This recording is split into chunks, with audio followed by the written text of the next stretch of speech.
జకర్యా గ్రంథం 2వ అధ్యాయం 11వ వచనంలో ఈ రీతిగా రాయబడి ఉంది, నేను మీ మధ్య నివాసము చేస్తును అని చెప్పడం ప్రారంభిస్తూ ఉన్నాడు. దేవుడు ఎప్పుడు కూడా మనుషులతో నివాసం చేయాలని ఎంతో ఆశ కలిగి ఉన్నాడు. ఎందుకయ్యా అంటే తన పిల్లలుగా మనం ఉన్నాం కాబట్టి.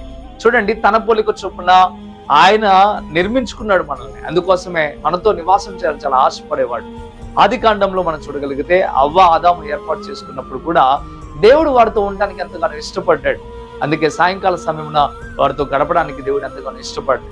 ప్రియమైన దేవులారా, అదే రీతిగా 2000 సంవత్సరాల క్రితం యేసు ప్రభువుగా మానవుడికి లోకానికి వచ్చి మరలా మనతో 33 సంవత్సరాలు జీవించడానికి ఆయన ఇష్టపడ్డాడు.